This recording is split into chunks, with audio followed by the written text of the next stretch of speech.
Okay. Hopefully that's working. Never really sure because that doesn't seem to have...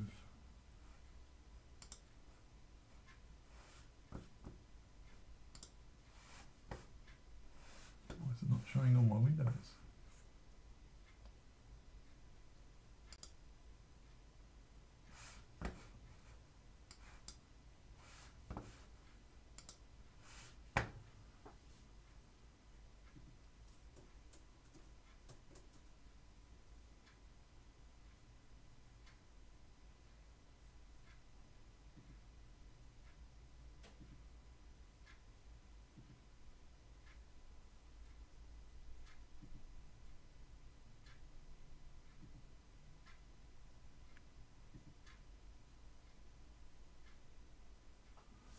Right, so we should be online. I don't know why, but my software is not showing me the chat or some other things that I would have expected to see. I'm just going to try resetting the UI and see if it helps. So I can see what you guys are seeing. Right now I'm not. There we go. That might help. Right, so we should be online.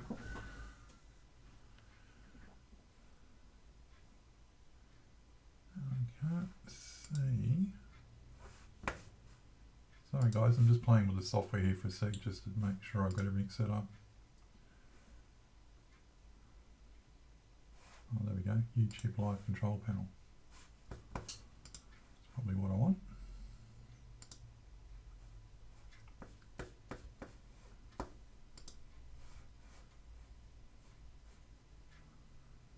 And what else do I want? Chat, so I can see what's going on. Alright. So it's Saturday morning here in Tassie, so it's about 11 o'clock. I had a bit of a sleep in because I was playing sport last night. I was a bit tired after I got home, as you could probably tell in the first stream. So where we left things, we had some base paint colours going in. Before I came on this morning, I went ahead and mixed up the paint so you don't have to hear the mixer going this morning, which would be nice. And I just touched up the paint because I noticed this morning there were a couple of spots I missed. One of the interesting things about these Taka paints too, you can probably notice, is that it's actually got a little bit of a gloss finish to it. And I'm really not worried about that because basically I can fix it up with some varnish later when I'm happy with it. So this morning I've had a look at some reference photos as well, so I've got a bit of a clear idea what colours I want this thing to look. And also had a bit of a think about some of the ways I'm going to tackle the painting to try and speed things up a little bit, and the weathering.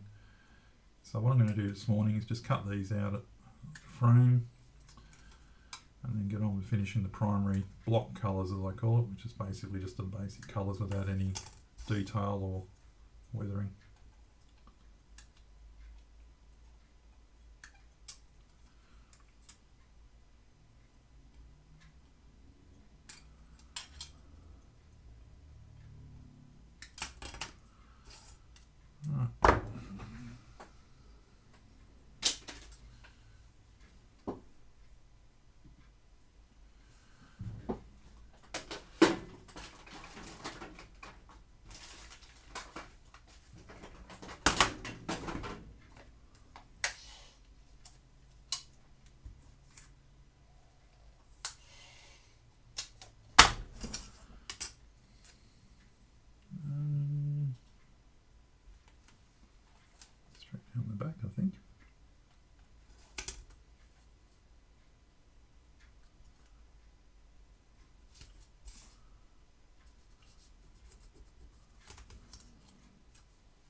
a straight line, that'd be good.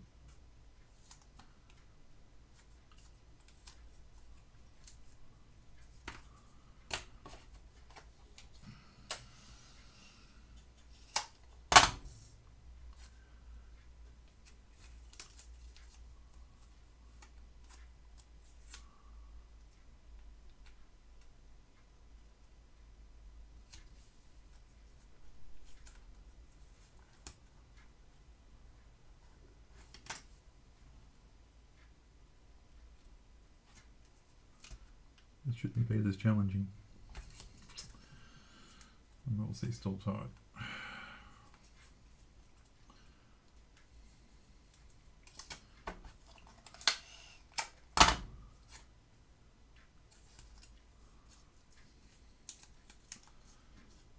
Okay.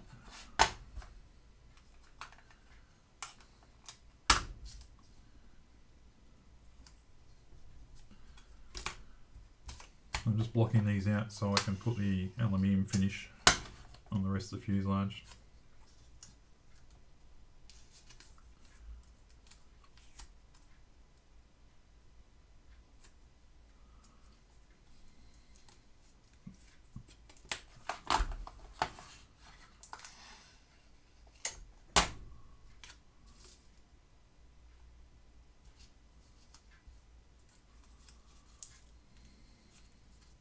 Okay.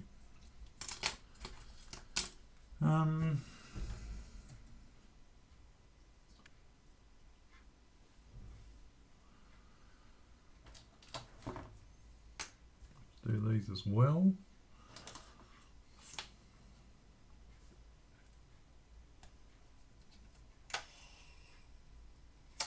It's going to be after that line there. I think we'll do that in green. As far.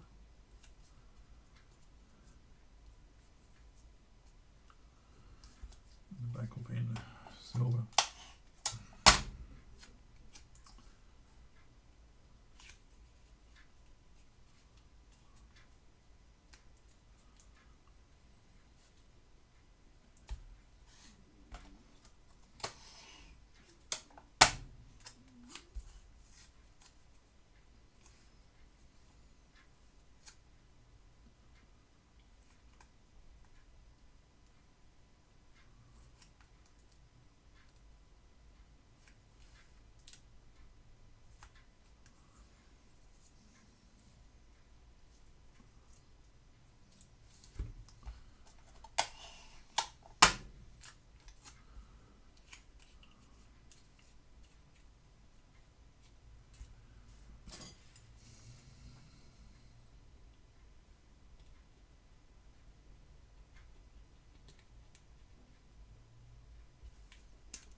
Okay, so the colour we'll use for this is going to be SMS aluminium, which is another lacquer one.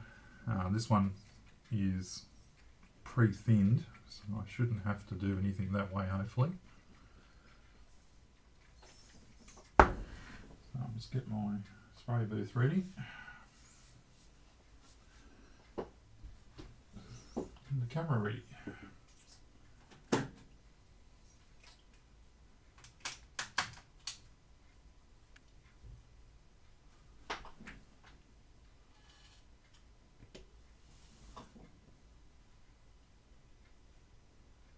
Okay.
check.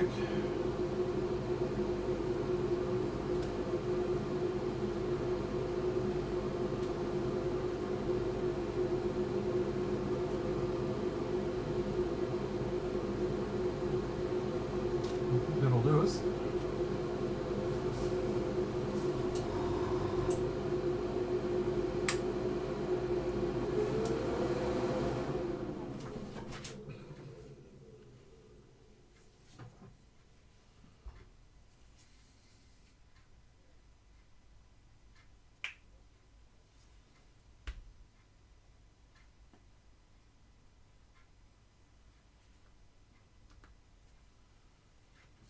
Off camera, I'm just pouring the unused paint back in the bottle.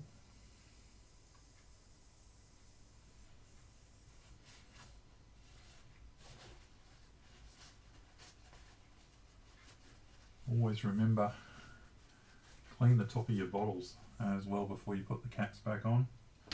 Just helps get a better airtight seal. Your paint's going to last longer.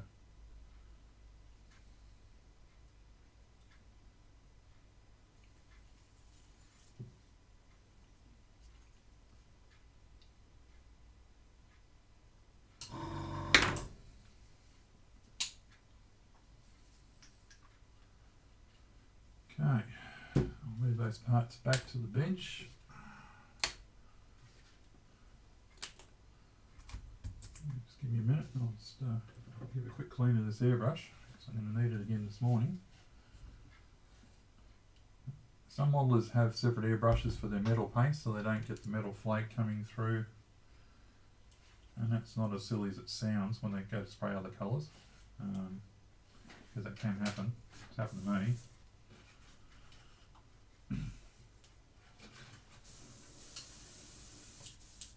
But I do have other airbrushes, but I haven't set them up for this build, so I'm just going to have to clean this out and hope for the best.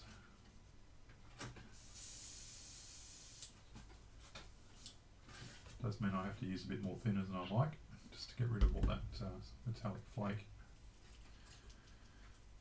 and pigment. One tip, if you've got a dual action airbrush, just unscrew the nozzle at the front a little bit.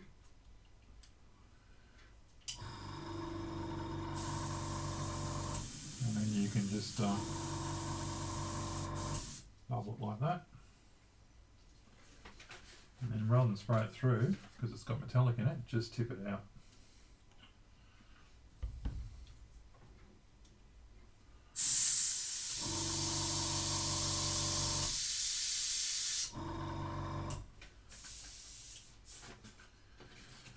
And then finally, we'll just take the needle out and give that a wipe, and that should be okay for keep going. As long as I keep the airbrush running today, I shouldn't have to clean it any more than that. And then when the whole project's done, I'll give it a proper clean. I very rarely pull my airbrushes down these days. I used to do it all the time when I first started, but I found that just causes wear and tear on the airbrush. Not really necessary. Alright, let's go back to the workbench.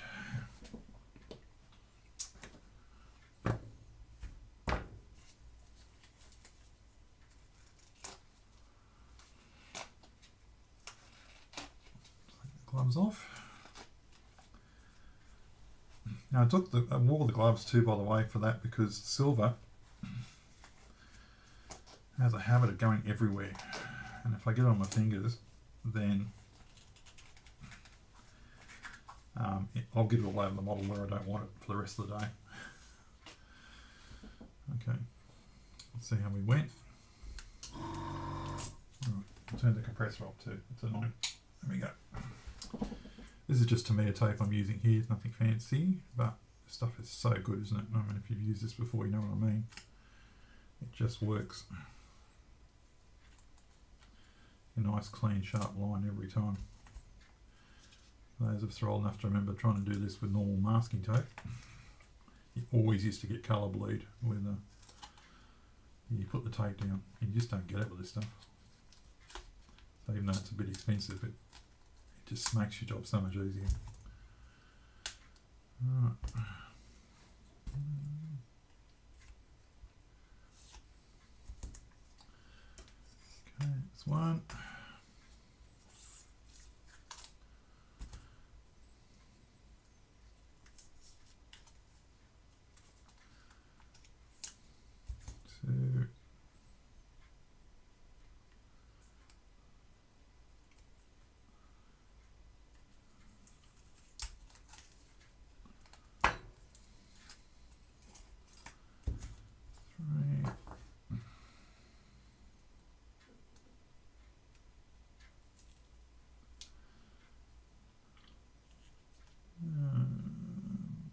not to touch too much of the silver here because it's still a bit wet.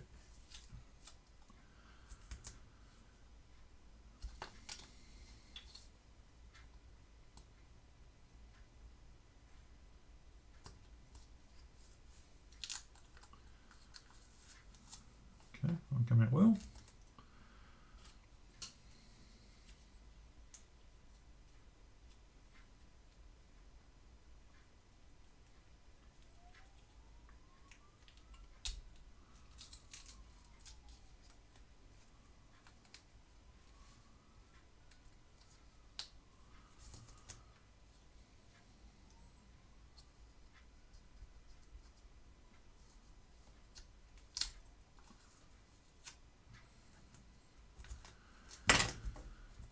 Alright, so that's the block colours done.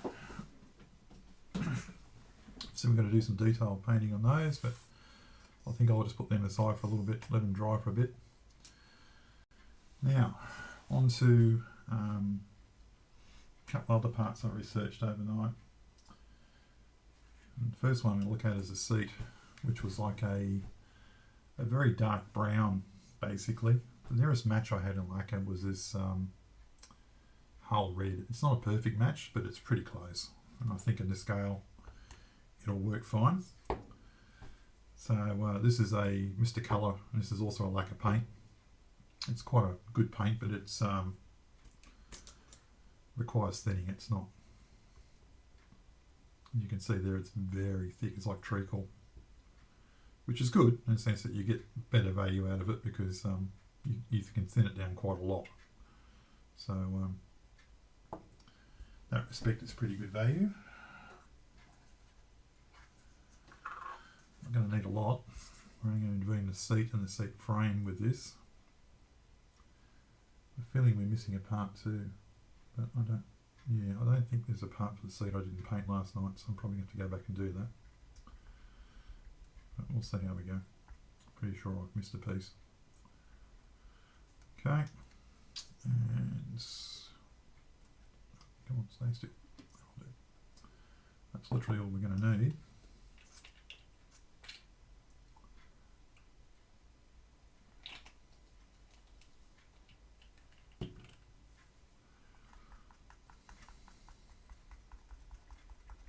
It's just to me a acrylic thinner. It's not the retarder one. I quite like the retarder one, but it doesn't really bother me for most painting projects which one I use. And since we're on a time limit, this one's probably better because the retarder slows down the drying time, and I don't want that, obviously. I'm just putting it up the side of the cup, see how thick it is. It looks pretty good. Should get away with that. Okay, so the parts I'm going to do with this is going to be the seat back, and I've also got to do these two seat frames as well in the brown, as it turns out. So back to the spray booth.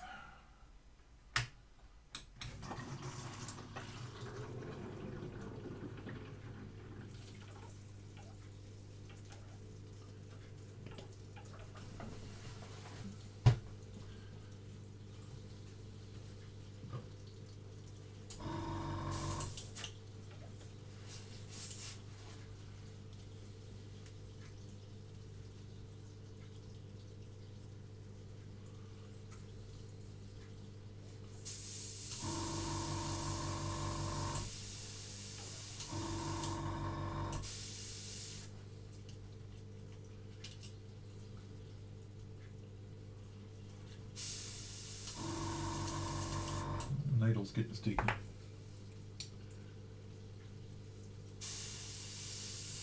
There we go. Okay. I think we'll do the seat backrest first.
tape's looking a bit old, so I'm just going to get some more tape, stick them down on.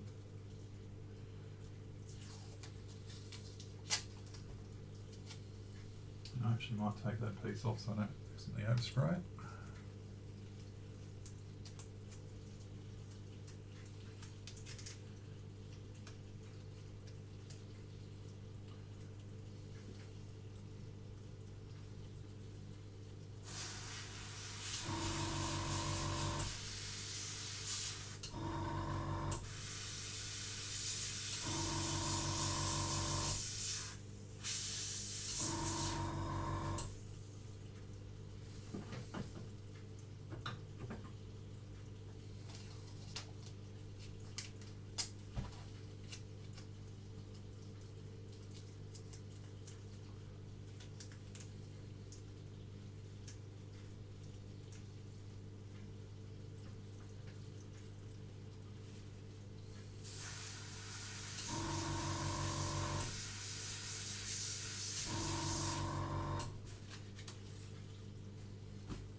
That'll do us.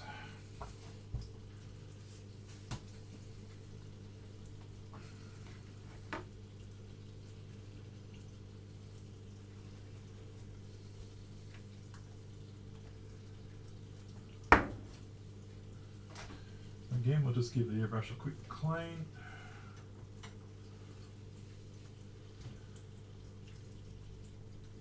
Water curtains and plane up a bit.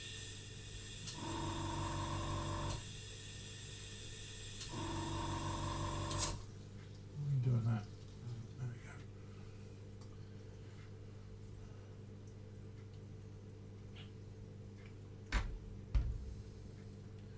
we go. These spray booths with the water curtains are absolutely fantastic. If you can get hold of one at a reasonable price, you should definitely get one. They're better than the standard spray booths you can buy in the hobby shops with the with just the filter and the fan at the back. They're much better.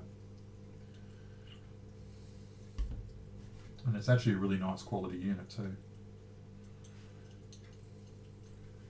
As far as I can tell, I think they're just using an aquarium pump.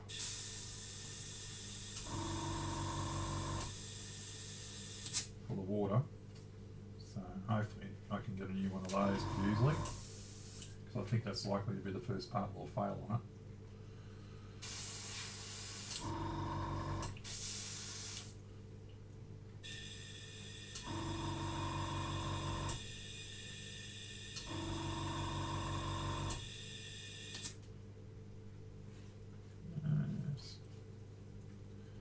It's getting a bit sticky this morning.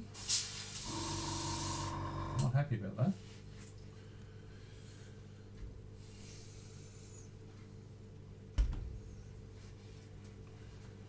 I've got a trick for that, I'll show you in a sec. So I'll just get it clean enough.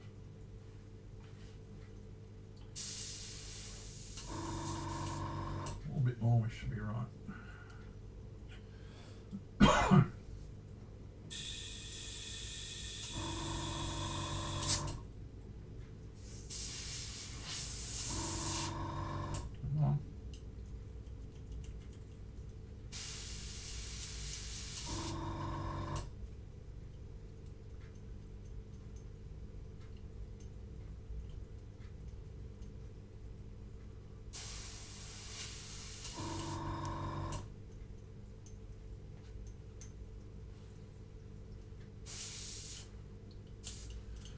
Okay.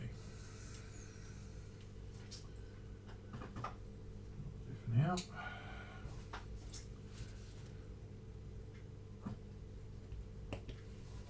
Sorry about that. Battery, the camera turned off.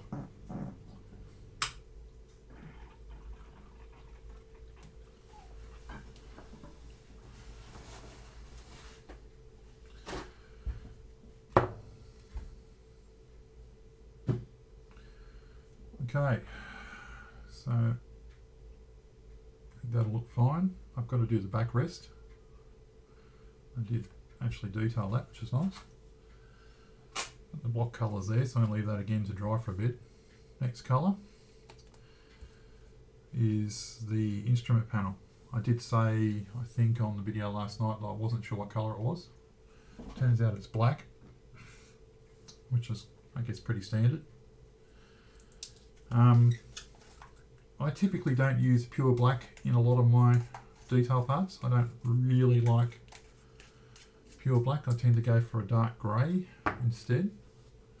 So the two greys that I use, just because I found them to be slightly different shades, is this one here, which is Mr. Colour's, Hobby Colour Tire Black. So this is an acrylic paint. It's a very, very dark grey, almost black. And if I want a slightly lighter colour, I use this Ammo MIG rubber and tyres. Both of these will darken if you use varnishes. So if you put a varnish over that one, it pretty much does become black. If you put it on this, it becomes a dark grey. So I often use that for the wheels on armoured vehicles and stuff, and then it'll look a bit too light, but by the time I've put a varnish on the model or two, it goes dark. So either one of these is actually going to do the job, because I am going to use a varnish at some point. But I'll go with the tire black just for the sake of having one colour, but I would probably use the other one and do a bit of highlighting normally. I think we'll go old school and just paint it with a brush, I think. Don't think we need to get too fancy with this. Just trying to think. I'm going to take a guess and say the compass is black as well. But I guess I'll have a look and see if I've got a reference photo somewhere. Can tell me if I'm right or not.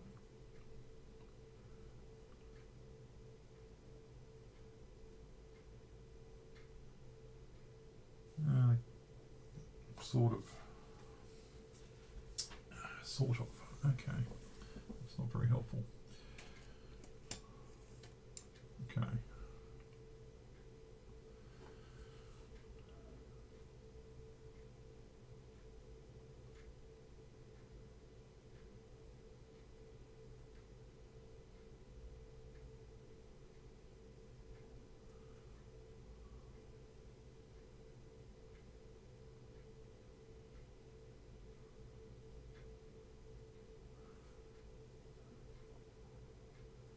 This is actually going on a little bit thin, so I'm going to have to apply 2 coats. I've let this dry and put another coat on. However, I'm getting a kind of cool effect.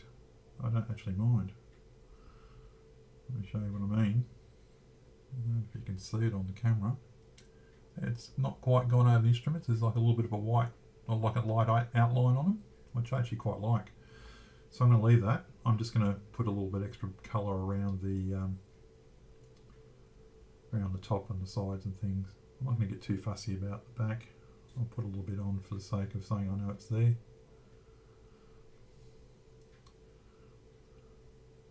And I might try and mix up this paint a bit more because it's very thin. I didn't think it would be that thin. So I might just separate it a bit.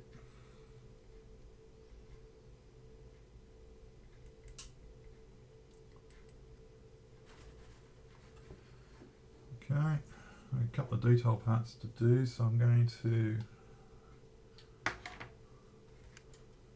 find my specs.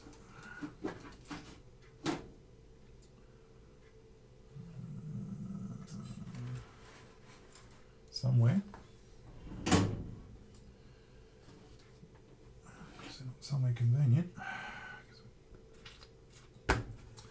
I'm pressing keyboard keys here everywhere, so you can't see this, but I've got things popping up on my screen everywhere. Quit. Okay. I'll safely put those out of the way.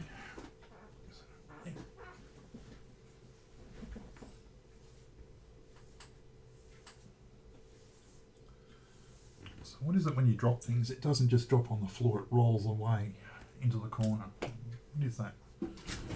Why is that a law?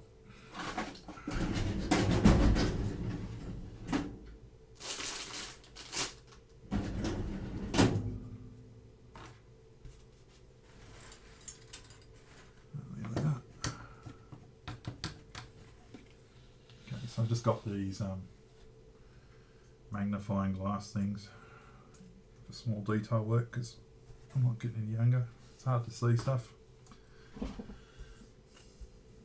Alright.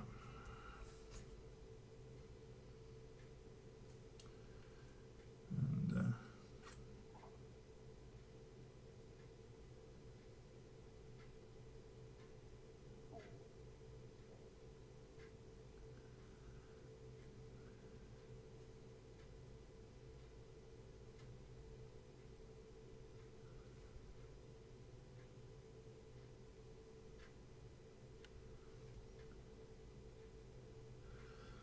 okay, it's the headrest.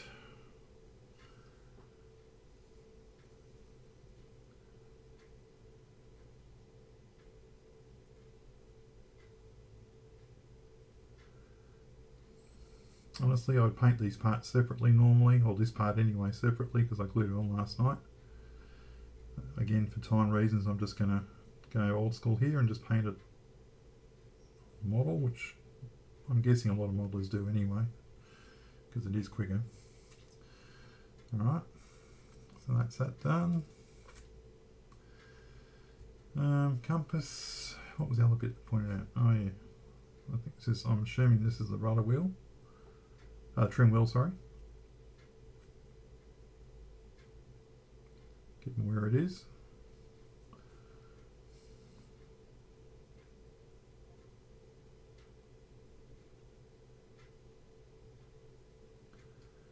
That wasn't my best painting effort. That will do. I'm not going to be worrying too much about detail painting on this one. Again, just that time constraint. Probably the only other thing we'll look at is this compass thing.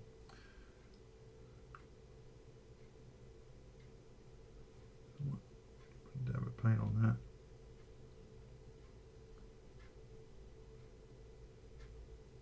Don't think Airfix includes a decal for the compass, so the black will just have to make do.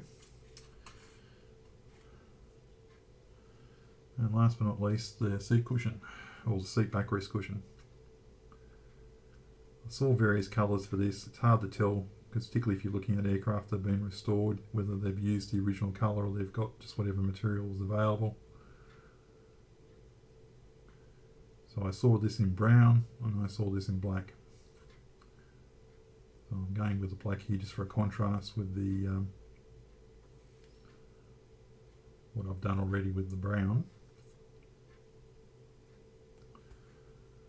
And again, probably in a longer build I would use oil paint for this and actually try and put a little bit of shadow on other things. But that ain't going to happen today. So that'll do us. Let those bits dry.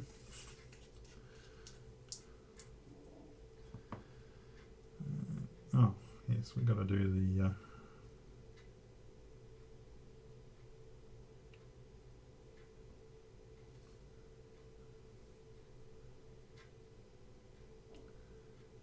very unique control yoke on the Spitfire. Dead giveaway looking at the Spitfire when you see that.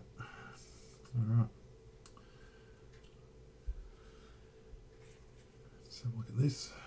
Actually don't mind that. It's not looking too bad.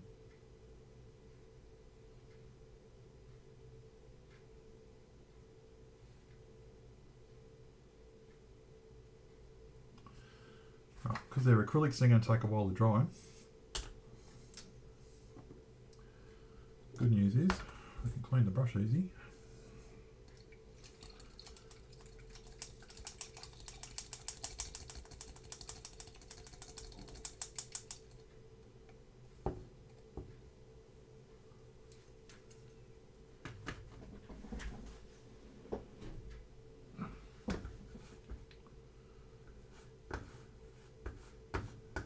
Guys, I've lost some menus again. What's going on with this thing? Time I go to, oh, there we go. You're back. Alright.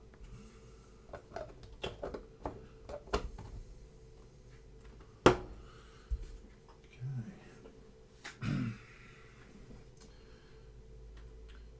while those bits are drying, there's more detailing or more painting I'm going to do on those, but I'm going to let them dry for a little bit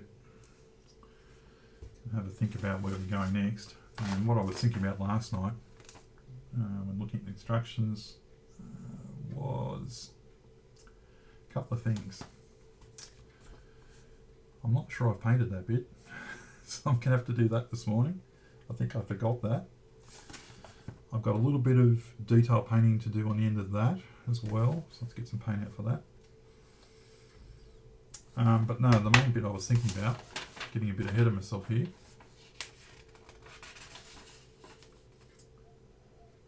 was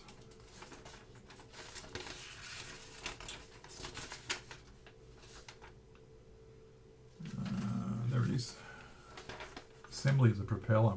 I'm going to have to, this one's got yellow tips on the propeller blades.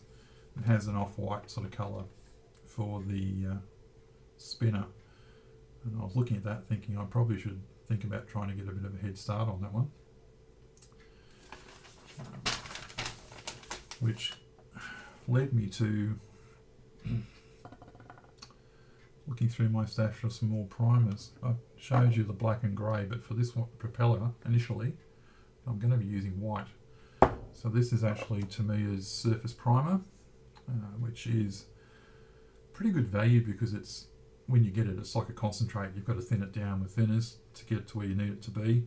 So even though it's a relatively small bottle, it's fairly inexpensive in Australia at least compared to some of the other brands, and you just need to thin it. So I've just got this bottle here and I've already got some. It's actually needs to be mixed up. It hasn't been used for a bit, but that works fine. So I'll use that. So I'm going to cut out these parts for the props,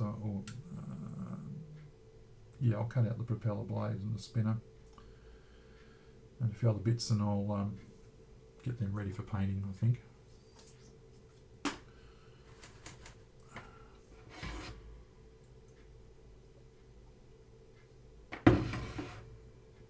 Make sure I get the right part too, because I've got a feeling there's two props in this kit. If my memory's right, which it probably isn't. Where's my glasses? Nope, there is two propellers. I've got to make sure I get the right one. So we're looking for C19. That's the wrong one.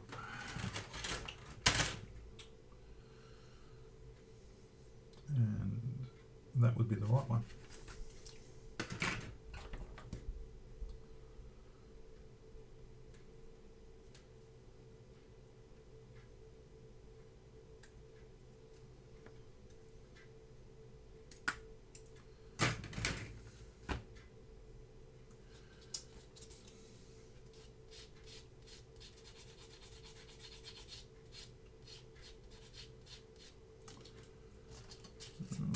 Carefully have to use this.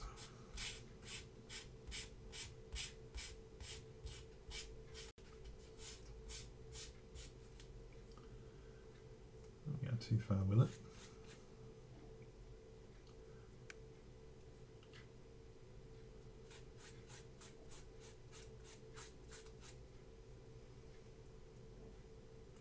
Has to be said, these are actually quite nicely moulded. Airfix did a nice job on this. They've got multiple sort of curves in them, so they actually look like an aerofoil and not just a piece of flat plastic. Very nicely done, actually.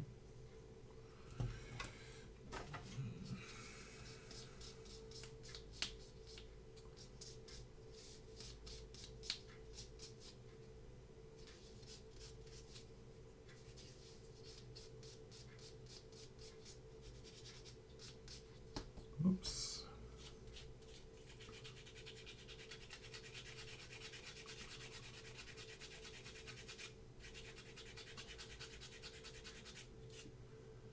Don't argue with me. Okay. What else are we after? C6 and C5. These bits.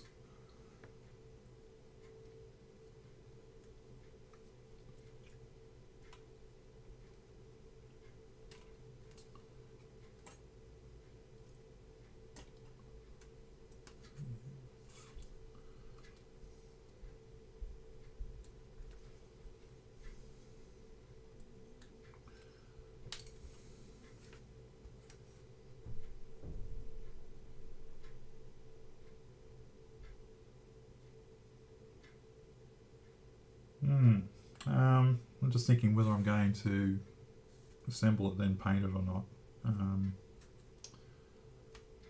No, that's a pretty tight fit. I think I'm going to paint them separately and then assemble them. I'm wondering.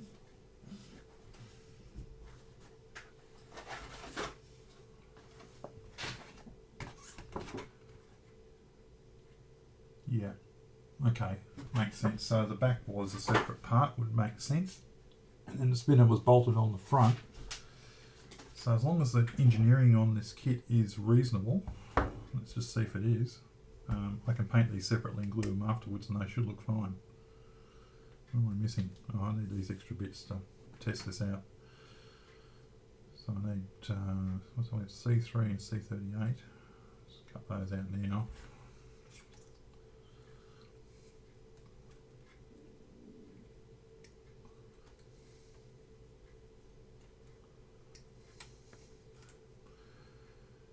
C38.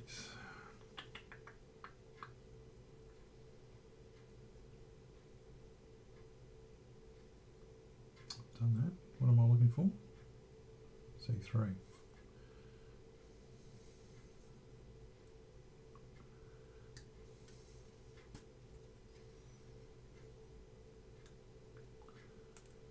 There.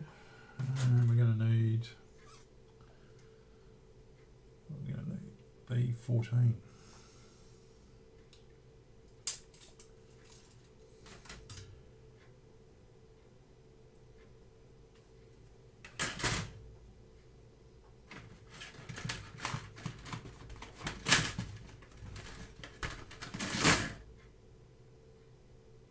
Yeah, I do need to do that as well.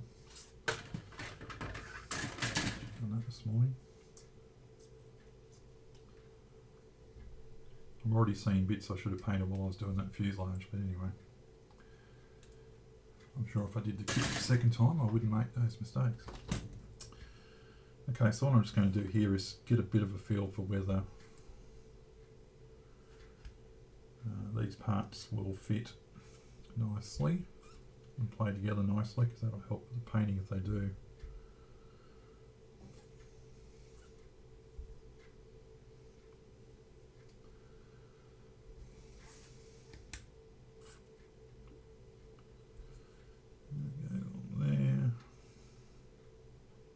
Somehow it's on there.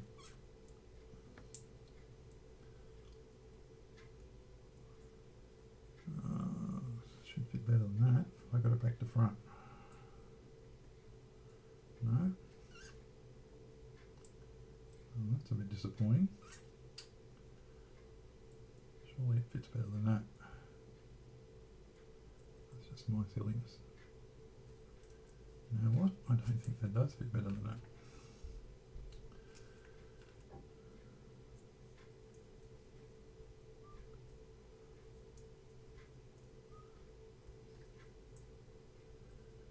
Okay. What's going on there?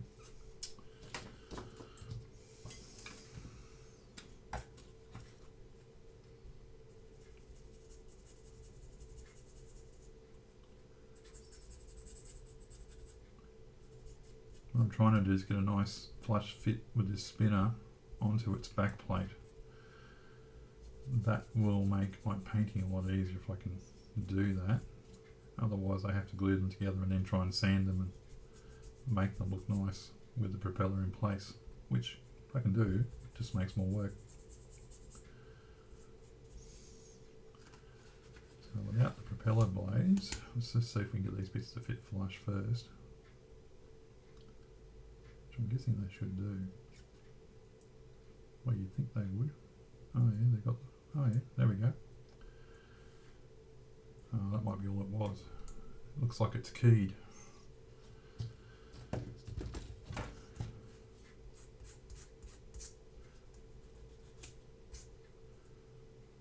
Fair enough.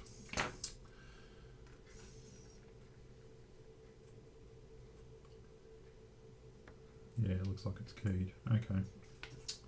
Take that back, Airfix, sorry. You knew what you were doing, it was the operator.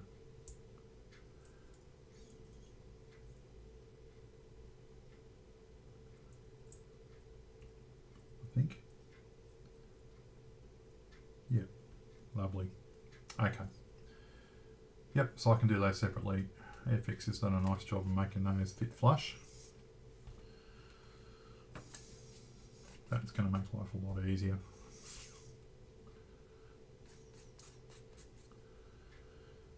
Other thought I had this morning, I don't know how much of it will be visible, but I think I said last night that the cockpit sort of hovers above the interior. It's sort of mounted and sits on top of it. So some of this may be visible through the cockpit. So I'm going to have to paint this section here at least. I probably should paint around here as well to be on the safe side. So that's coming up. But I'll do that when I'm doing the canopy frame, which I'm doing later this morning. Okay.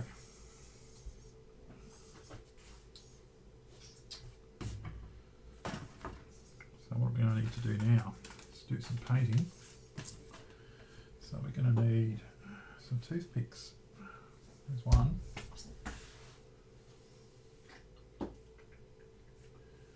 all my toothpicks are being used on my ICM bomber build. I've got some new ones. If you're wondering why this has got tape around it, I do that so I can get a nice fit on things like that. Just a pressure fit.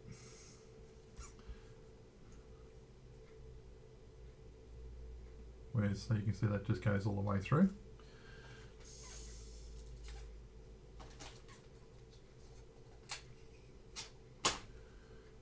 Fix that now.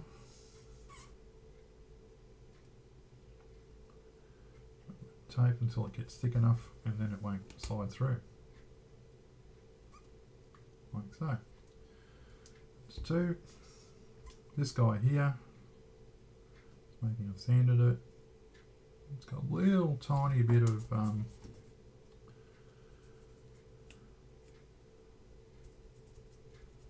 rough edge there from the moulding not quite being clean. You know what, it's good enough. I won't get too emotional about that.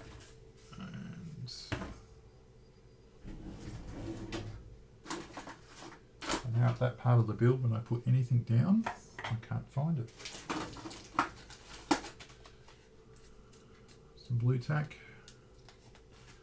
And I'm just going to stick that on the inside. And make life a bit easy for myself. I won't use those ones. I'll use those ones. Just going to cut the sharp end of the toothpick off a bit. It's a bit flatter.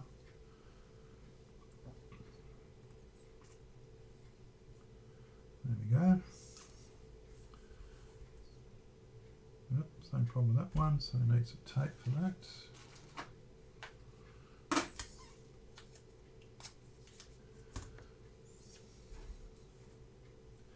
Those are going to be inside the model, so they don't need to be painted. I think this is 2 to be honest, but just on the safe side. Okay.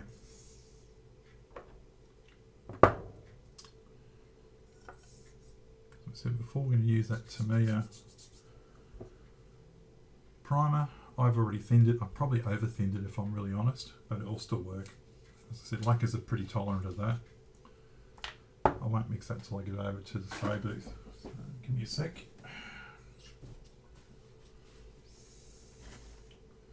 See if this camera's going to work.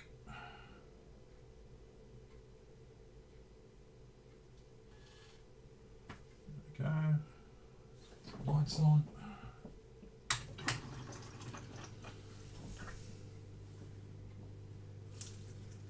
Lovely. Alright, back on the booth. First things first. Oh, we got low battery. Sec, I'll just swap the camera out.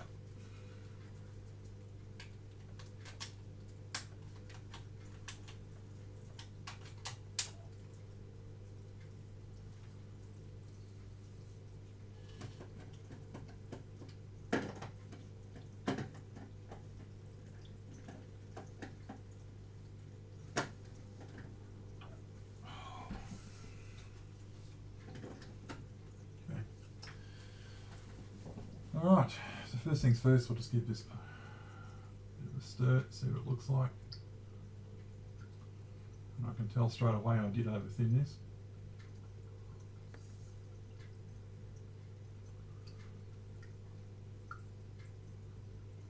It'll still be okay though.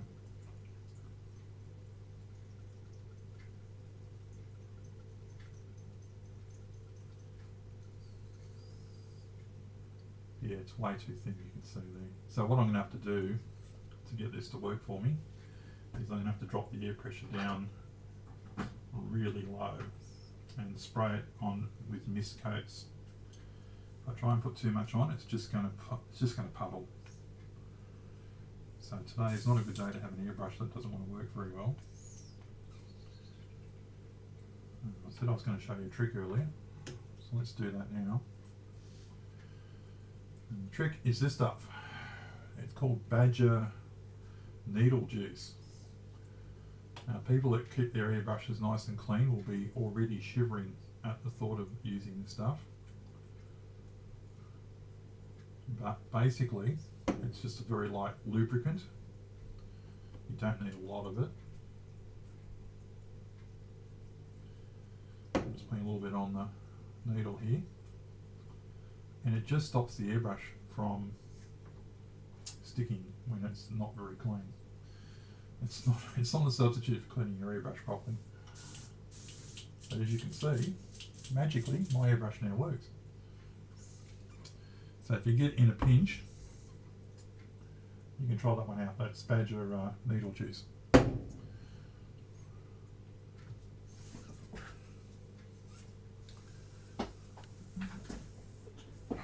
Come on. Like I said, everything's now in the wrong spot. I've just cut the internet off. I think I can't see you guys again. There you are. Why did I do that? I don't know. There we go.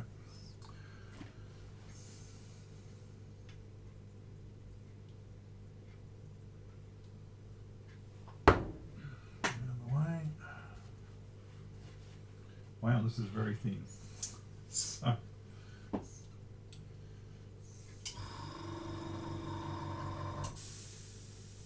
wind it right back. Okay, so we've got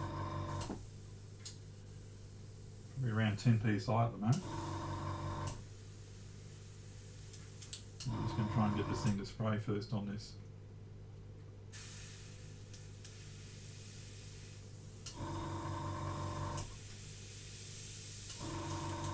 Not cooperating. Really, airbrush? Today's not the day to be doing this.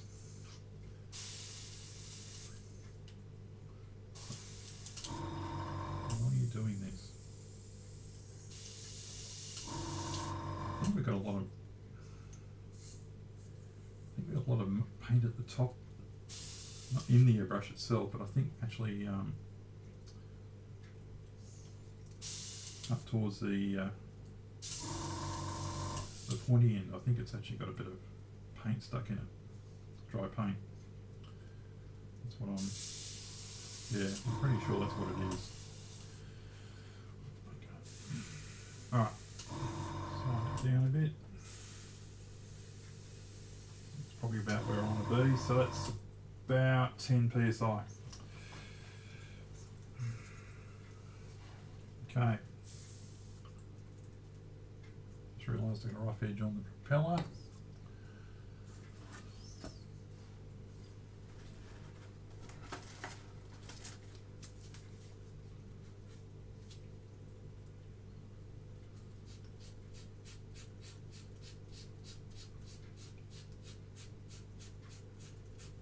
What to do?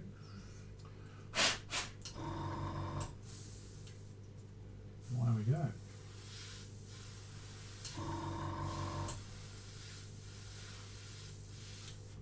Don't know if that's really showing up very well on the camera. I'll try zooming in a bit for you.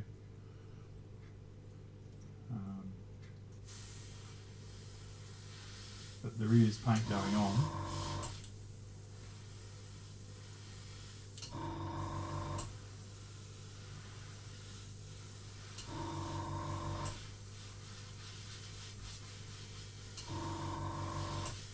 like I said, like it's very forgiving about how much you thin it. You won't get away with this with acrylic paint. It'll just pull.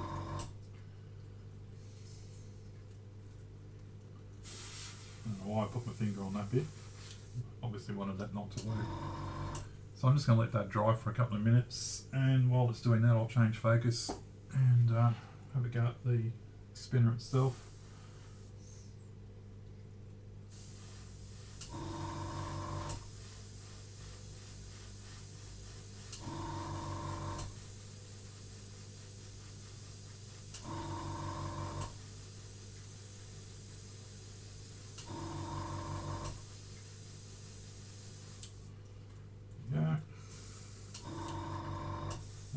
Do some edges just in case you see a bit inside. Won't be the final colour, but it will still look better than grey.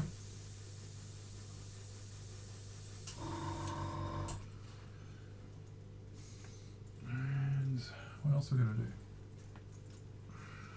This bit. You only really see the edge of this. And we'll do the back as well. It's not that expensive.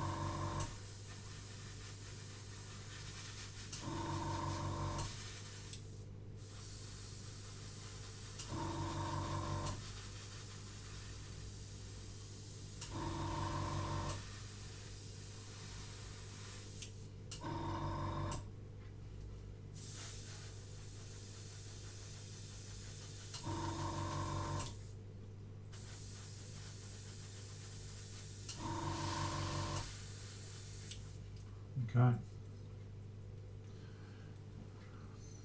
Back to the propeller.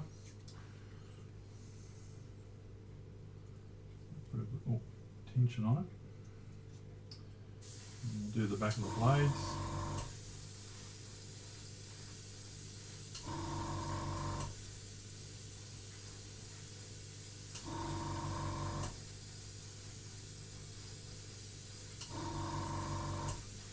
There is a slight amount of moulding there that I can see I probably should have cleaned off. But again, given that we're doing this in 48 hours, it's kind of refreshing in a way, not having to be too worried about getting it absolutely right.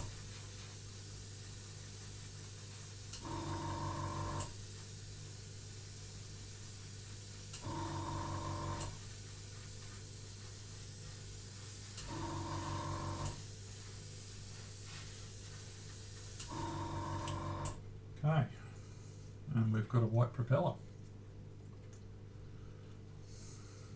Let's go and check the spinner.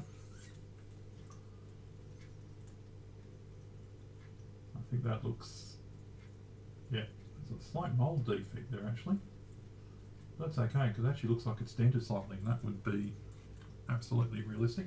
So I'm fine with that. You can see we've used up all the paint, even though it was very thin.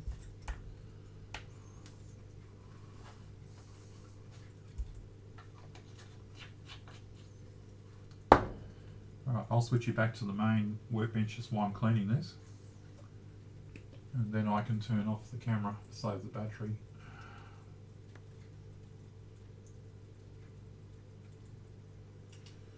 Just give me a minute to just rinse out the airbrush.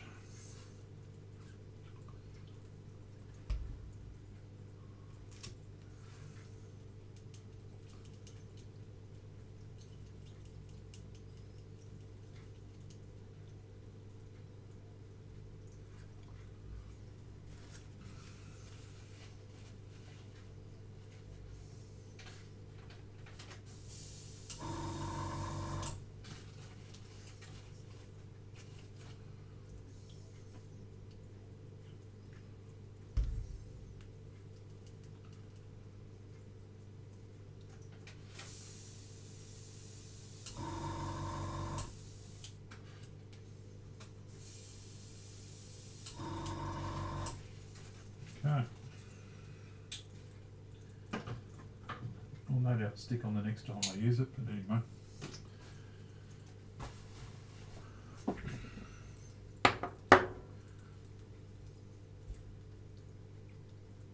I did go to paint that, but I didn't do it. But I don't think I need to.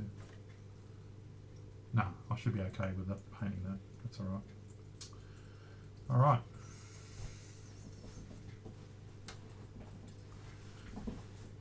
So you might be wondering, why did I put white on the propeller instead of black, given that the propellers normally look dark?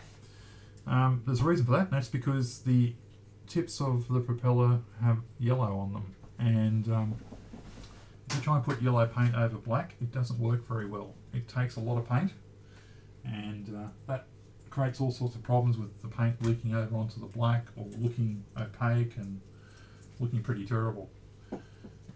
So the philosophy I'm using here, which is an old painter school one, which is basically start with the light colours and work your way through to the dark colours. Obviously the dark colour is going to be the dark grey or black finish on the blades themselves, and the lightest colour is going to be that yellow.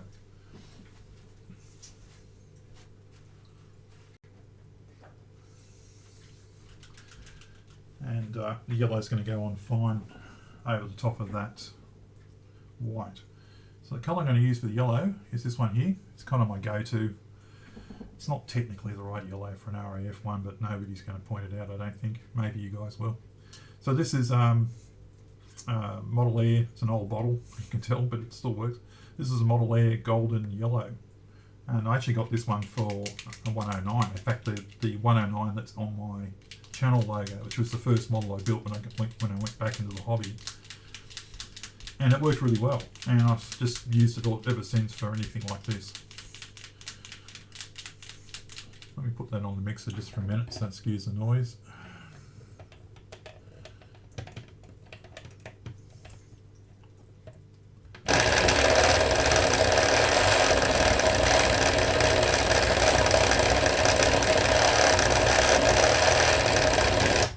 That's a nice noise, wasn't it? So, before I go too much further, I'm actually going to put that on, because that paint will be dry enough then.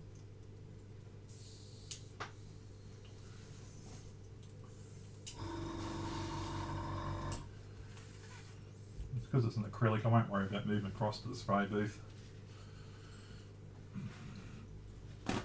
What I'll do is just put a bit of paper towel down. This is very thin paint, you don't really need to thin it at all, being a yellow. So just pop a few drops in the bottom of the airbrush. Don't need a huge air pressure on this either. And again, my airbrush is sticking because it can. It's extremely annoying. I'm just going to do this all day. Come on, behave yourself. You're on to camera. This was like a preparation. I should have cleaned the airbrushes.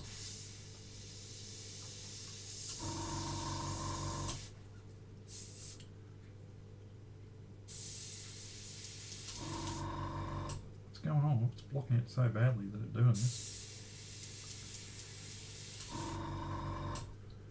Okay, you're going to force me to pull you apart and clean you, aren't you? Doesn't look that bad. I'm not sure why it's getting so emotional. I'm just going to try and clean the needle a bit, or the tip rather.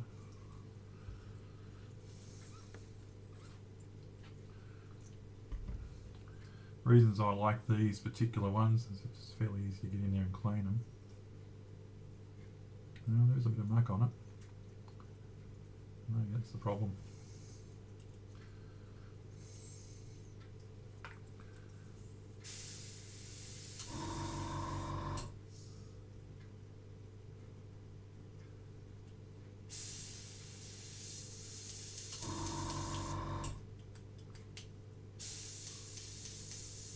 Come on.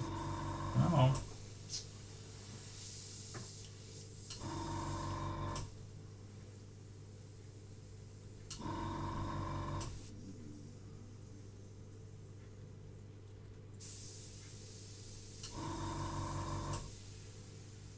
This thing is not cooperating.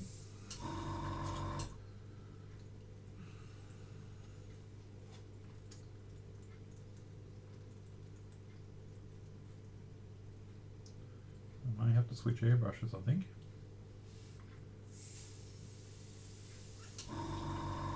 Some air pressure up.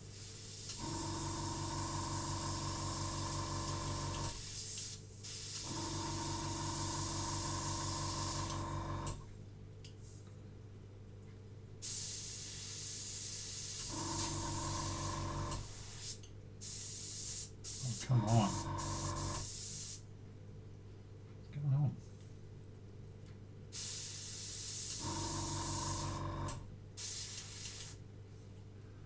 Wow. Sorry guys. This is not something I normally have this bad a problem with.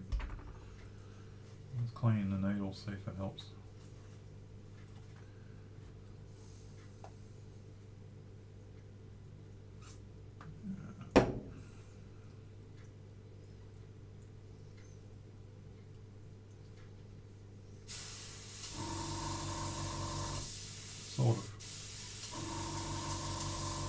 Sort of helped.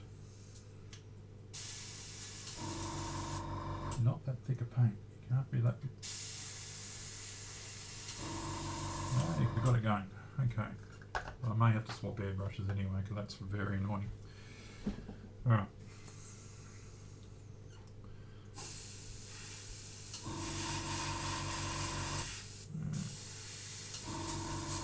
Stopped again. I think we'll call that a day. I'm not going to argue with that anymore. And we'll find another airbrush.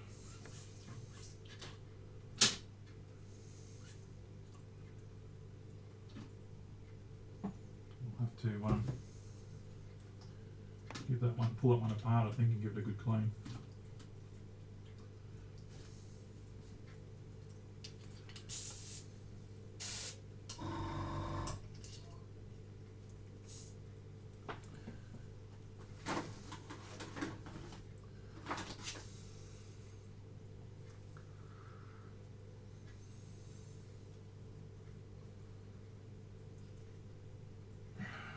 Got another airbrush somewhere. Come on. Seriously?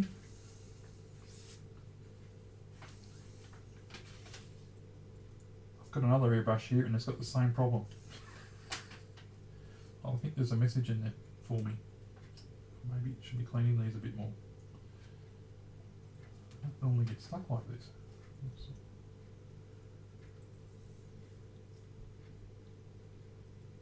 That's stuck solid.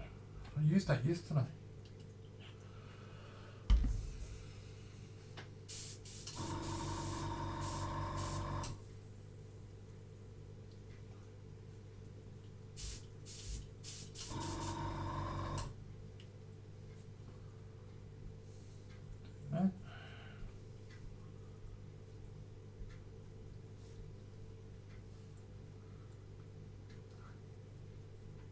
Wow, okay. That's 2 airbrushes I need to clean. I'll let that soak for a bit. It's not really helping though. What else have we got? I guess we're down to using a tomato. My goodness, I think this one works. Yeah. Okay, we're back in business.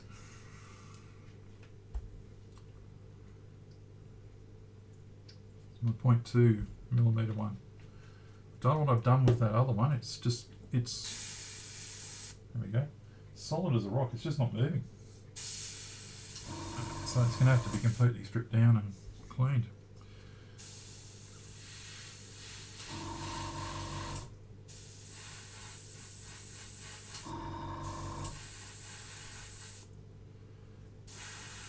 You can see I'm not being too fussy about where the yellow goes because I'm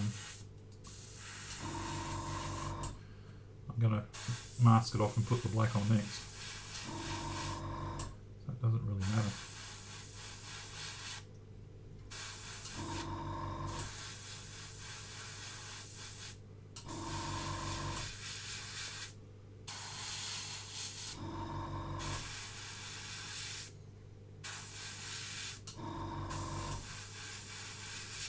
half blowing air and paint at this point, just to dry the acrylic a bit.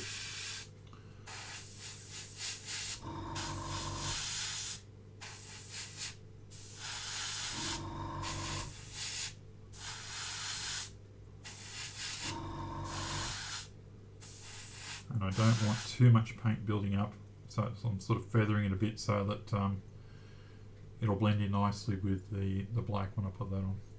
And that's it. So that's the yellow done. As you see, I didn't have to thin the paint. I just need to clean my airbrush apparently, and then it'll work. So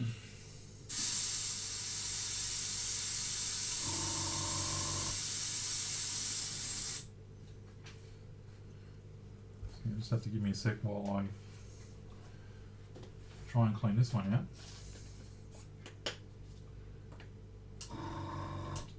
Normally with acrylic paints, and I might do this a bit later today, I normally go and use hot water on them. What I mean by that, sorry, is to clean the airbrush. I've just got some Vallejo airbrush cleaner, but normally what I would do is use a cup of hot water I've boiled and pour the water in, and that will get rid of 90% of the paint without any chemicals or anything else. Does a really nice job.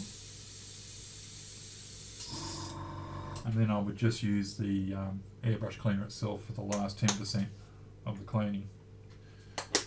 As long as you stick with acrylics, that works fine. Unfortunately, that trick doesn't work if you're using lacquer paints because they're chemically different, so the water will not help. In fact, it'll make life a lot worse for you. So only use the hot water trick if you're using acrylics.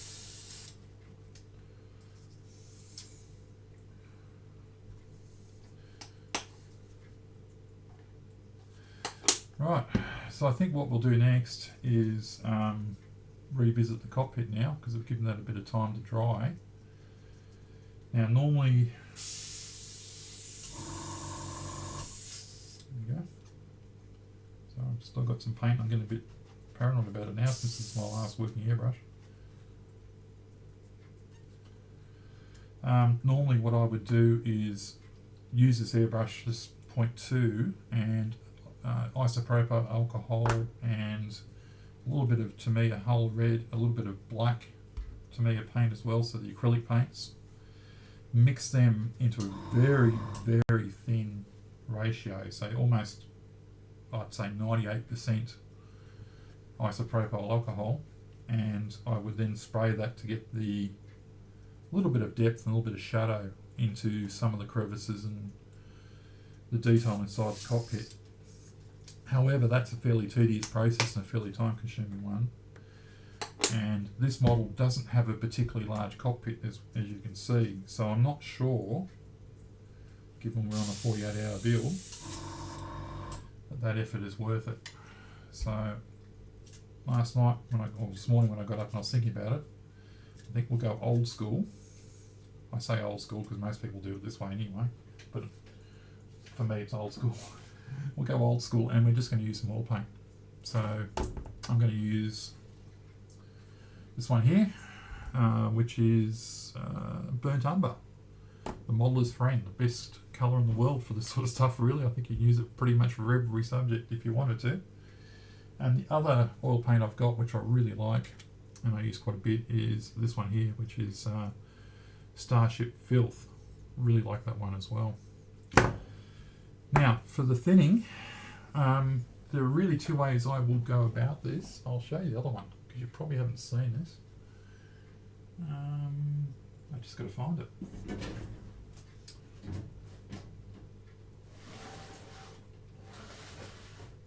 Where did I have it?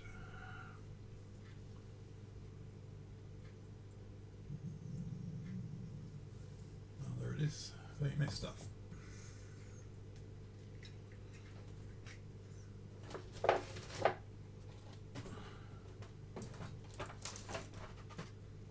Okay, so one option for thinning this stuff is just to use something like this, which is just a white spirit, whatever they are. They work fine. I mean, that works fine. There's no drama with it at all. But just to make you aware of it, there's another thing I've used that works well. is, I can find it, this stuff. Universal Weathering Carrier. This is from VMS, a Polish company, and it's a multi-purpose weathering auxiliary, which doesn't mean anything. Look down the bottom, it says smart thinners. It's actually a really nice thinners, and it comes in 2 grades. There's a light and a standard. The only problem with the VMS stuff is you do need to go, I have to do it all the time, you do have to go and actually look at their website and remind yourself which one to use for what products. That's the only downside with them. But I found that stuff actually works a little bit better than the White Spirit. And we're talking tiny percentages here, but I just sort of pointed out it has another advantage. It doesn't smell as much either. So if you're working indoors and you're sharing spaces with the rest of the family or something, it might be an option. Now the other thing I managed to do before this 48-hour build, I've got 3 million of these things, and they've all gone somewhere. I've obviously had a clean up, and I've gone and got really efficient, and I've moved them somewhere, and then promptly forgot where I put them. So I've got 1 left. So hopefully this will survive the weekend. Oh, Struth, that's stuck as well. It's not going off well. Come on. There we go. Right. Oops. Since I'm just using this as a wash, I don't really need to get rid of the oils off it and all that kind of nonsense. And I don't need a lot of it either. That's heaps. There's a thinner. The thinner could potentially react with the acrylic, with the lacquer. So again, on a normal build, I would seal that all in first, just to be on the safe side. But I'm feeling like I want to live dangerously, so I'm going to try and actually get this to work straight over it, because I'm just going to put a very light coat on. So just put the spirit in, mix it in.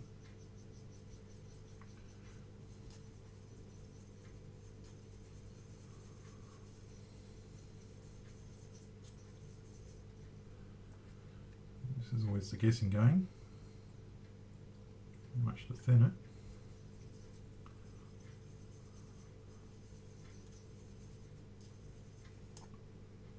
I'll start with that and see how we go. I can add more paint, or I can put more thinners in if I need to. I'm going to need a brush of some sort. Pretty fine one too, I guess. Start with that. See how we go. And I'll pick somewhere that's not too conspicuous. I'm going to take that out because I will knock that over for sure if I don't. And I'm going to turn off my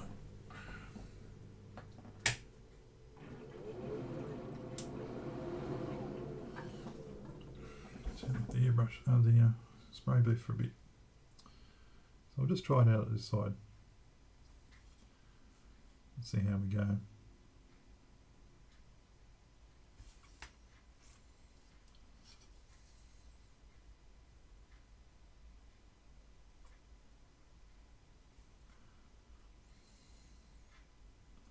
This is probably going to need a darker wash on the silver bits, to be perfectly honest. That's one of the reasons why I'm doing it with this, because it's a little bit safer, just to see how it's going to work.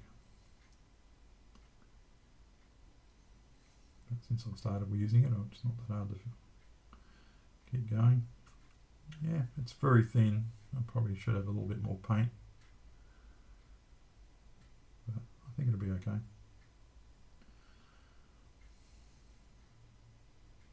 Trying to be a little bit more careful where I apply it, because I don't want to have to go over it again and clean it up if I don't have to. Leaving a bit there for you. See what I'm doing. I know this is a common trick or technique. I'm not that fussed about it, only because I just don't know too many cockpits that look like this. But it does have the advantage of highlighting the detail, which I guess is why we all do it. But I just like to leave it fairly subtle. Okay.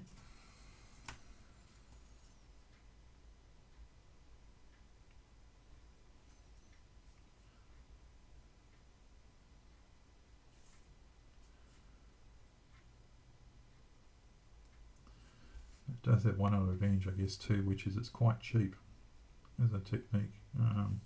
Tiny amount of paint I use there, and the rest is just thinners, which is, you know, you can buy that in the hobby. You can buy that at the hardware store if you don't want to, well, not hardware store, the art store, and get a soft white spirit, and it'll work just as good as the brand name stuff from the model companies. And it's very cheap for a large bottle. So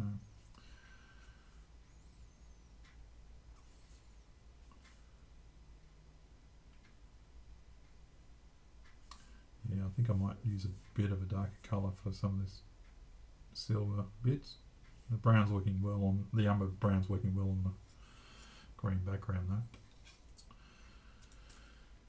though. Alright, let's give it a go on the more detailed parts and see what happens.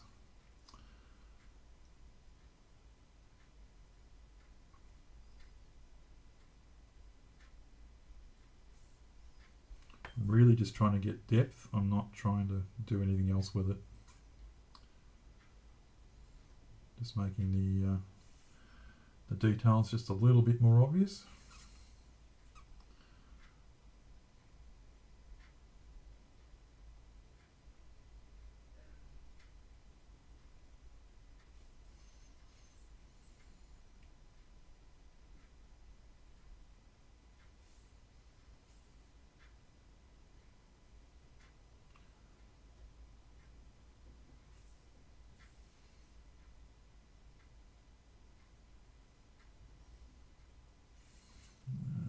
Don't like that there.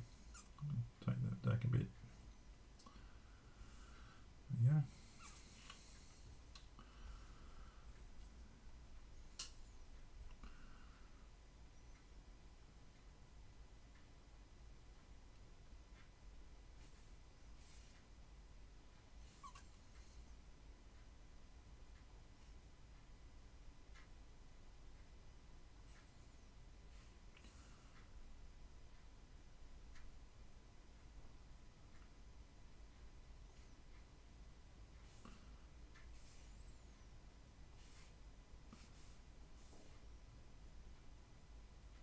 It's definitely working better on the dark bits, so let's just compare it. That's the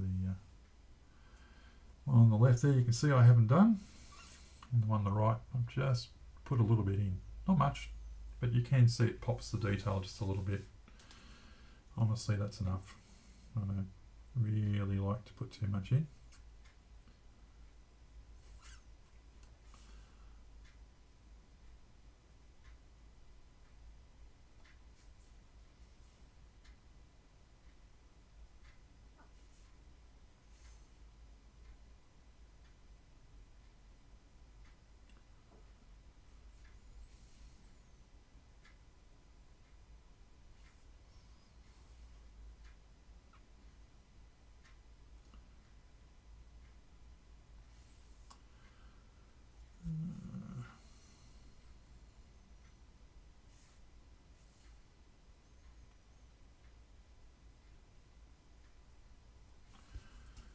Okay. A little bit more detail painting to do on these bits, but for now,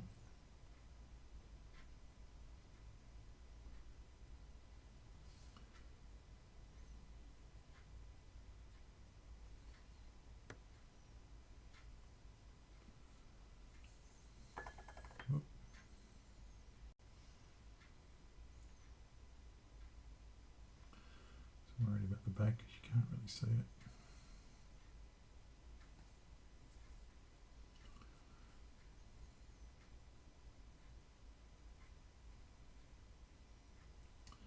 those rudder pedals are adjustable on the front of this when it goes together, so I'm going to have to do something about painting those a little bit. Okay.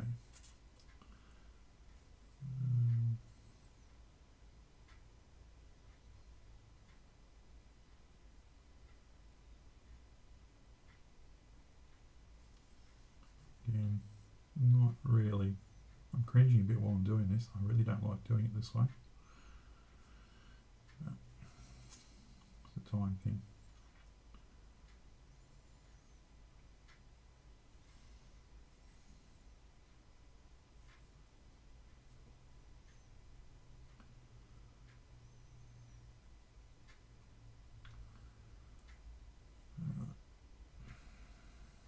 The other thing that I find a bit tricky with oil paints, I don't know if you guys do, is you put it on and of course when it dries it's more subtle. So sometimes trying to guess how much is too much is a bit tricky because you've got to really wait until the paint's, or till the thinners have started to evaporate to get an idea what you're actually going to be left with. That can be a bit tricky sometimes. Alright, that's that.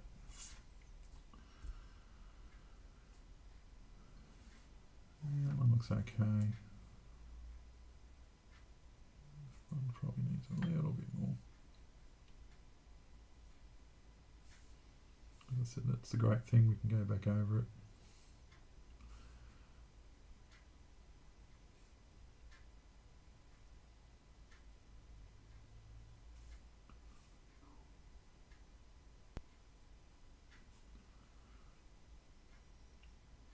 Look a bit off if it's too much. Okay, and what I'm going to do now is clean that out and we'll put the Starship Filth colour on the mould as well. Same idea.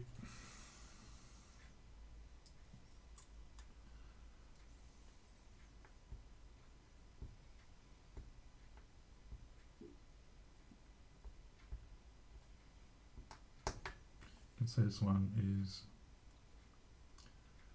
a lot darker. Dark grey sort of finish.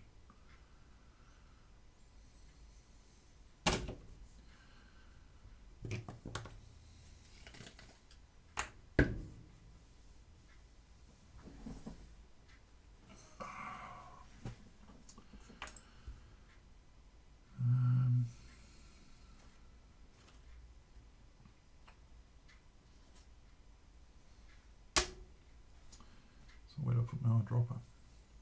Put it somewhere. What do I do with it?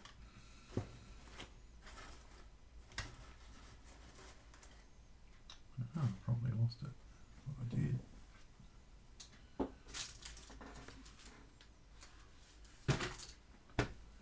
Seriously?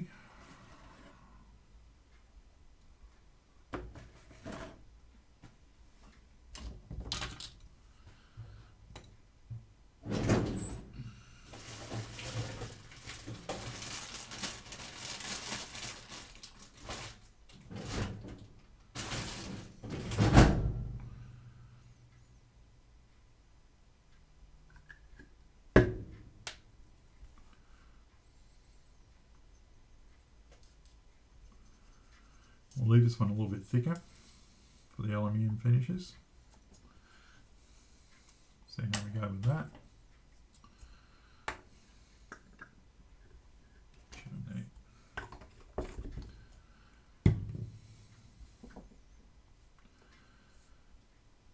This one should be okay, I think.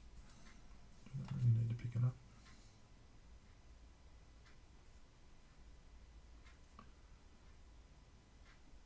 Yep, that one's fine.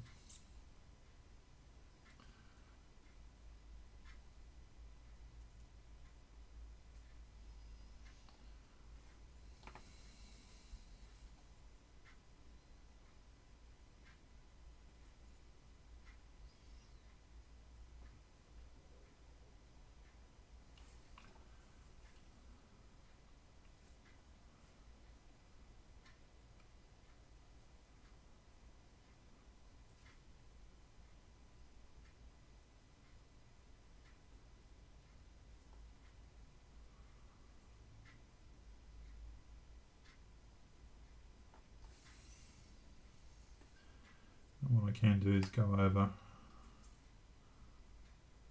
whoops, too much. I can go over just some of the parts on the green if I think they need a little bit more emphasis with this. Not getting too crazy.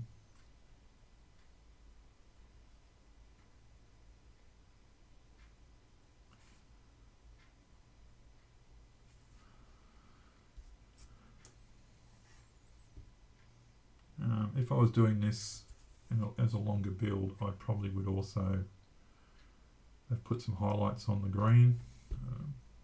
No expert, but what I've been able to figure out so far, this hobby, is the more colours I can put on there, the more your eye thinks it looks realistic. There's subtle hues and changes in the colour that kind of reflects a little bit more what we see when we're looking at something one-to-one. And so we're kind of cheating a bit and trying to simulate that because we don't have as big a viewpoint obviously when we're looking at something at this scale, which is what we're trying to do with the wash too, to be fair. I just don't think the wash necessarily is the best way to get the result. It can work, but I think it should be one technique, not the only one.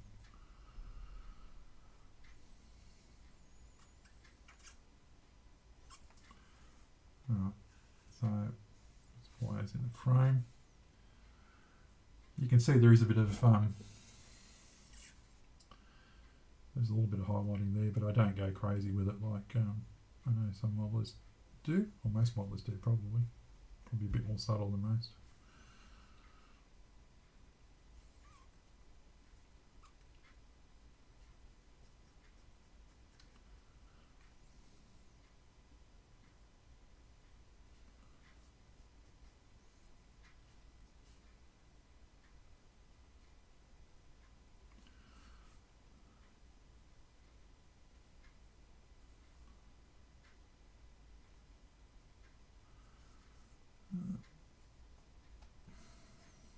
Okay,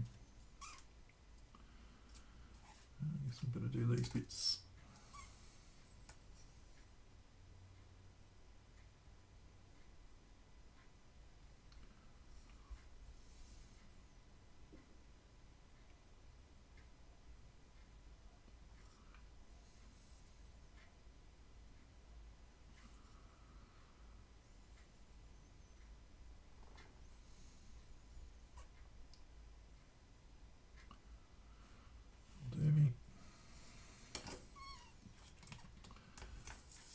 So it just gives a bit of 3D depth, I'm happy.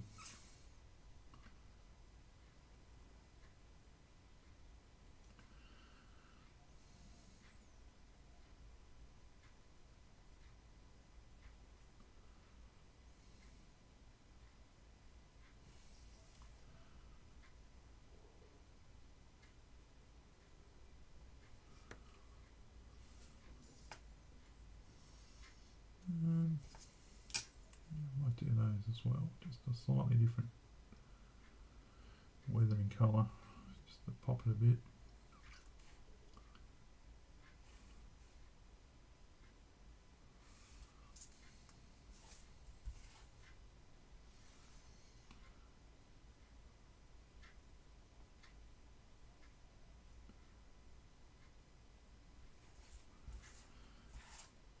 Okay. A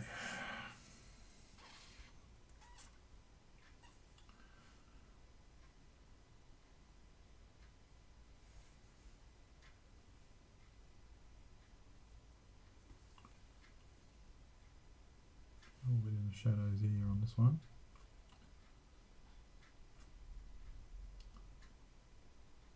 Again, that'll do. Seat cushion. Don't know if it'll work, but we'll try. Let's see if that comes out with a slightly darker. You can see it on camera. I'll just put a little bit in the recesses of the seat cushion. Righto, I think that'll do us. Maybe just a little bit on that.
Okay.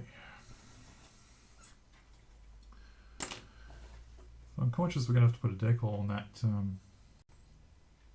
instrument panel, so I think I might do that now while I've got easy access to it, before I do any other painting and things.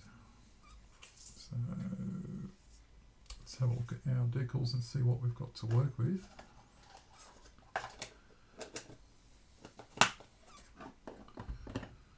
From memory, it wasn't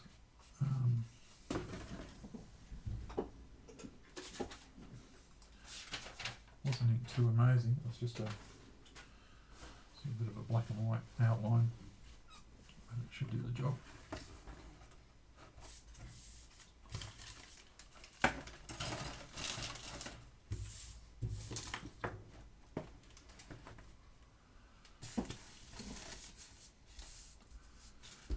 Oh, no, it's got a bit of colour.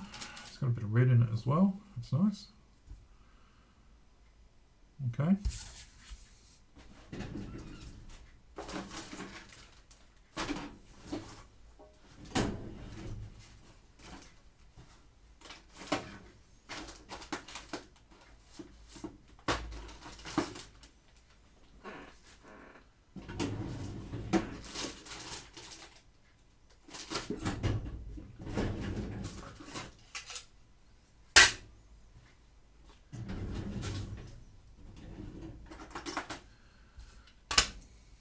We'll just cut that one out.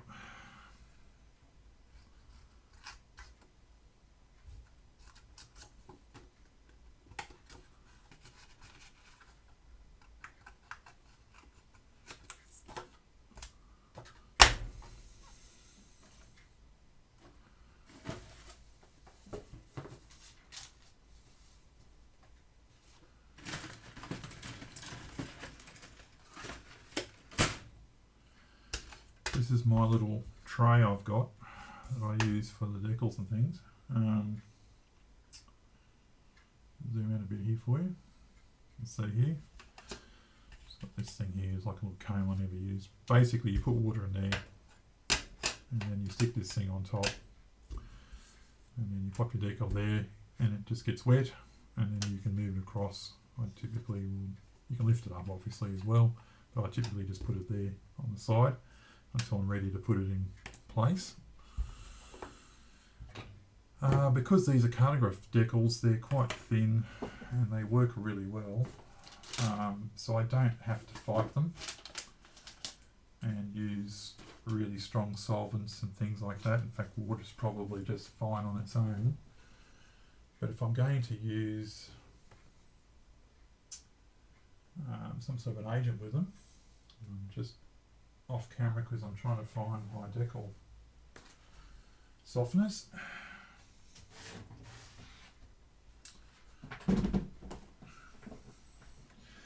Yeah, so if I'm going to use something with these, probably my go-to would be these ones, which is Micro Set and Micro Sol. They've been around for, I don't know, as long as I can remember. At least the 90s they were around. I remember them being advertised in Fine Scale Modeller when I got my first job, and I used to go and buy the model magazines. It's fairly subtle stuff, this, and that's fine because we're not having to fight too much. We just want them to conform. I will need a little bit of solution just because I need them, I need them to conform because it's a raised surface there that it's got, and I don't really want to muck around too much painting and stuff like that, so I'm just going to put that straight out the top. So give me a minute and I'll just go and get some water.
I'm seriously having a problem with putting things down and then promptly forgetting where I put them. It's trying to get things done. I'm still thinking ahead of what I'm going to do next. It's causing that. Okay, put that there. Put that in frame so you can see what I'm doing. So I've just got a bit of water on the bottom there.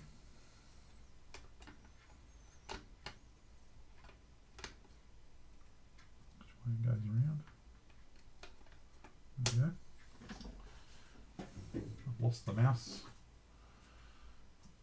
There we go.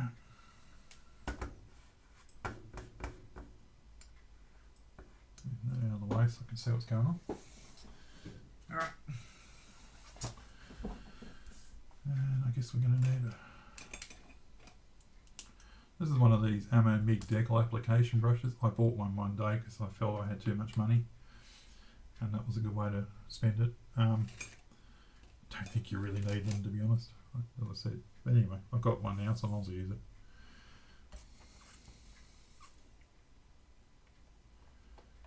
I haven't got quite enough water, so I'll just dip it that way. That'll do. Okay, pop that over there. That'll be ready to go in a second.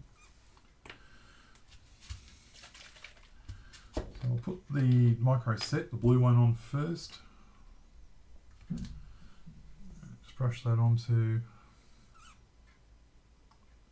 the front and hope that the acrylic paint's dried enough, which I think it has, thankfully. Suppose we could zoom in a bit here for you.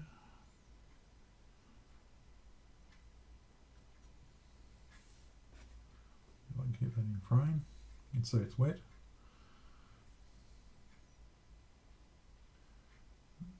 Still not quite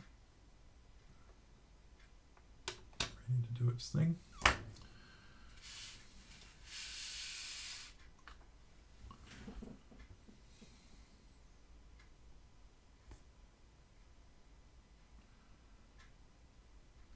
Normally they just slide off, but anyway, it's taking its time.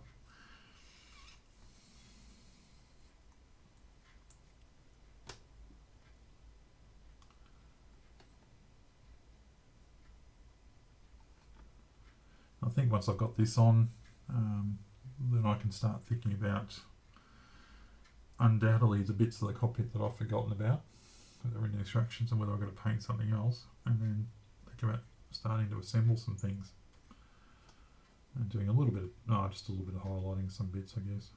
There we go, it's loose now. Doesn't take long.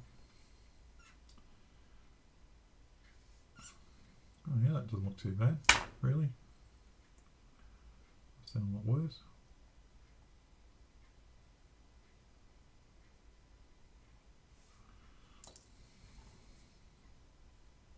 Yeah. I get a bit spoilt today with some of the 3D stuff and 3D decals and what have you, but that's alright. Now the fun bit. Micro sole, which I suspect is got a lot of vinegar in it, is my suspicion from the smell of it. I'm not going to use that decal brush because I think that's going to be too big. So I'm just finding another brush that I'm happy with. And unlike before, I'm just going to initially start by just dipping this micro sole onto it to soften the decal because it's still fairly thick at the moment. So I just want it to start conforming, so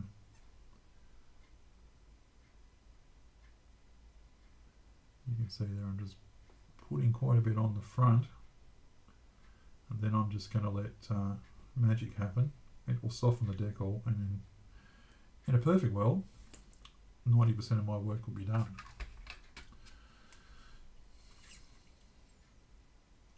I'm just going to have to let it set for a little bit. Okay, so while that's going on, let's get rid of our tray so we don't bump it and spill it everywhere.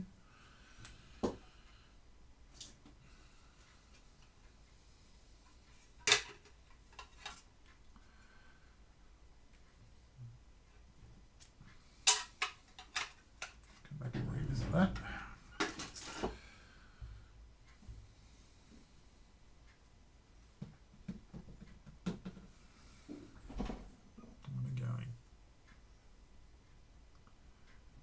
Yeah, they're starting to soften. It's definitely starting to soften. Let it go for a bit. Now we can entertain ourselves by going back to the instructions.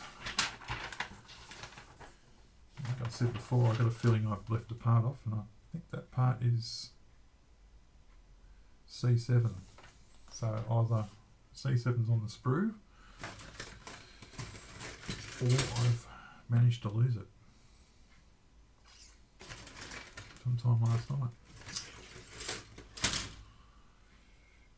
D.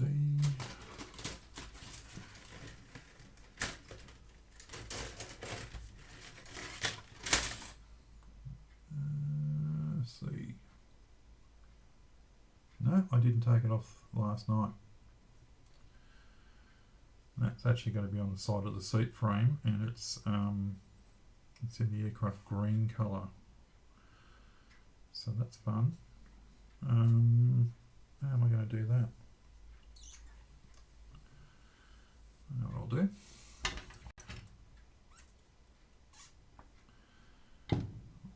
I'll cheat a bit. I want to spray paint it. I know that's being a bit self-indulgent, but anyway. So this is the part here, C7. So I'm actually going to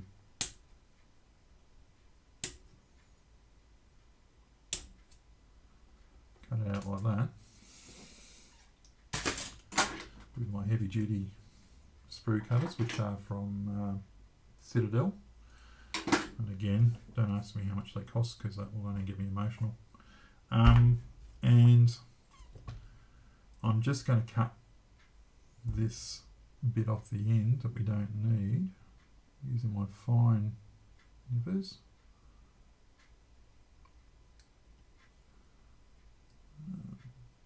Which I nearly did, right, not quite. Trying to avoid having to have too much sanding to do here, because it's such a small part, easy to break and all that sort of stuff. Okay.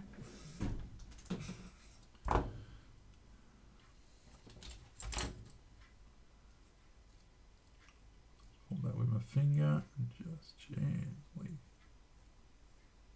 drag it across. The reason I left it on this bit is because this end, when I cut it off, there'll only be a little bit of exposed, well, it's in focus, there'll only be a little bit of exposed plastic that I have to paint with or touch up with a brush if I want to, if you exceed it at all, and that gives me something to hold on to when I'm spraying it. So there is a method in the madness. So I'll put that there for a minute. Let's get back and have a look at this, because it's starting to dry now. And it's settling down really nicely, actually. I'm just going to put one more coat of that micro sol on, and I'm going to be happy with that.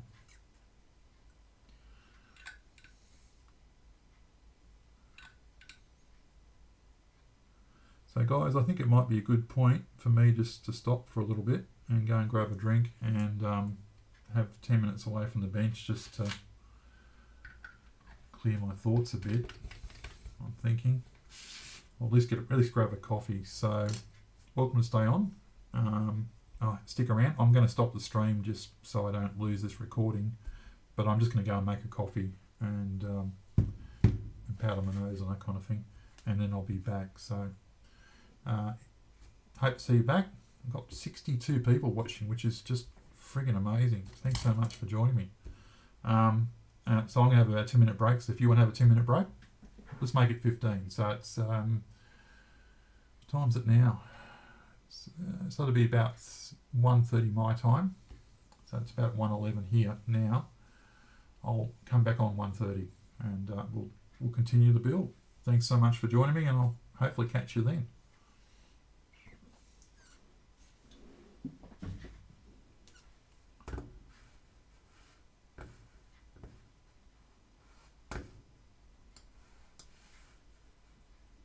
Find the controls.